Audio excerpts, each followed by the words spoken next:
Do you know her name? Say her name. Mahsa Amini. She was only 22-years old. Gina was her Kurdish name. She came from Saqqez, her city, to Tehran. She was not even unveiled. Her hair was not fully covered, which the Iranian government says, put your headscarf properly. She got arrested. After 2 hours, they gave her dead body to her family. But Mahsa Amini is not dead for millions of Iranians. She became a symbol of resistance. She became a symbol of fighting back, not the government, the religious dictatorship in the region. For years and years, we have been warning the rest of the world about the dangers of hijab police, about the danger of compulsory hijab. We have been ignored. Mahsa needed to be killed. Now the whole world knows her name.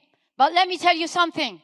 When she got arrested in Tehran, she told the hijab police, I don't have anyone here in Tehran. I just came from Saqqez. And I don't have anyone here. Let me go. Now, everyone knows Mahsa. She's not alone. These young women, they chanted that we are all Mahsa. They took to the street because they were angry. They started to burn their headscarves, to cut their hair, and chanting, Zan, Zendagi, Azadi. It means women, life, freedom. What was the result? They all got killed.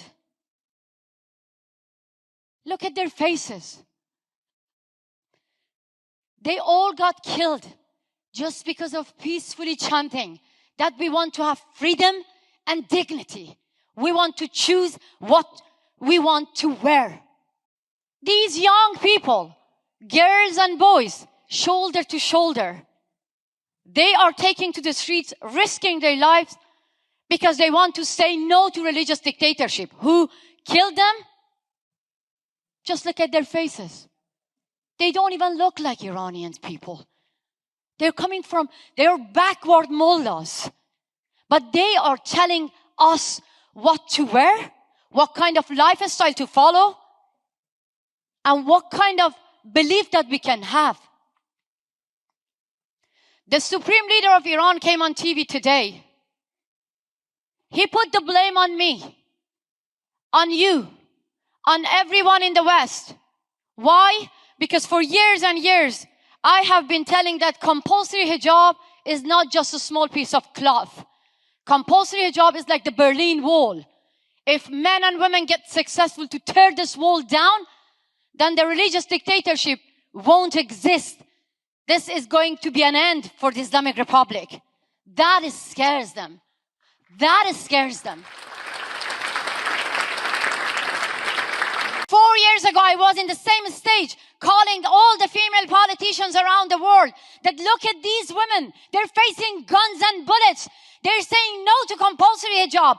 But these female politicians, they went to Iran. They wore hijab. They bowed to our oppressors. Right now, women are facing guns and bullets, but none of this made video to make an apology to Iranian women. None of them cut their hair. None of them burned headscarf. They think that they might cause Islamophobia. As a woman who grew up in Iran, under Sharia law, I have the right to be scared of Islamism. In Iran, I was told if I show my hair, I go to jail. I get lashes. I get killed like Mahsa Amini.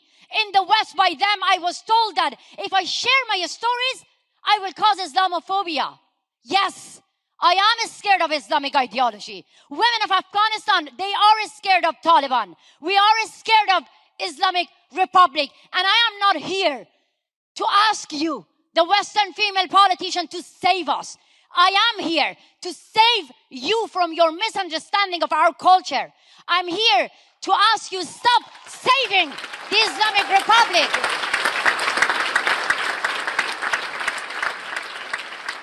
Iranian women are brave enough, even the teenagers, even the TikTok generation. They make video, they go to the street, they show that they might not be able to go back home. They can save Iran. They are there to save the whole world from Islamism. I am here to ask the Western country, stop negotiating with our murderers. Stop saving the murderers of Iran. Stop legitimizing Taliban.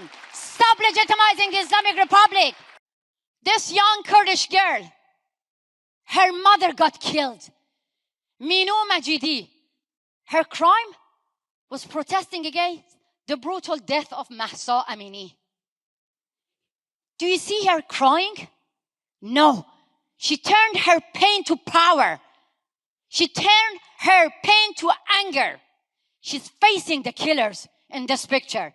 And look at her hand. She's holding the hair that she cut from her head. How many of you before coming here, you use your mirror? You look into yourself, your eyes, to make yourself beautiful. How many of you?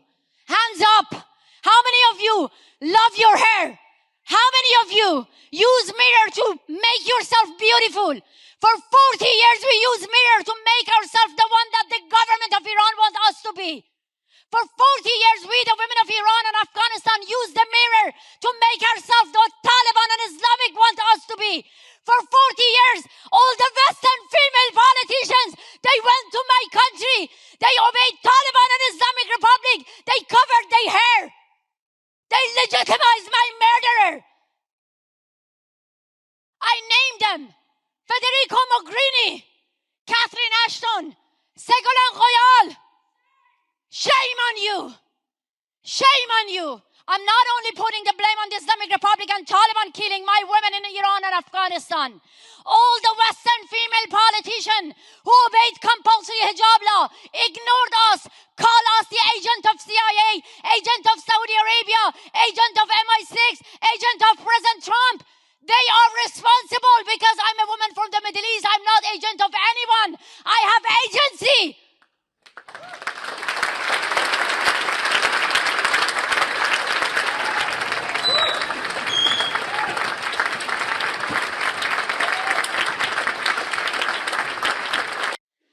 Look at China, Russia, Iran. Dictators around the world are more united than us. This is the time.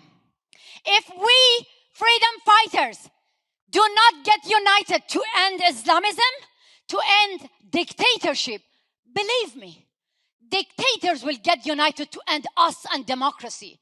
Today, enough to victimize ourselves. Today, it's enough to cry for justice. We have to take action. We have to take action. I want to call on you, every single of you, freedom fighters. We need a political movement. United Nations is useless. They gave a seat to Islamic Republic, top women body. Iran has a top seat on Women's Council to monitor human rights, women's rights globally. Putin, Russia has a seat at the United Nations to monitor human rights globally. Maduro, Saudi Arabia, now Cuba.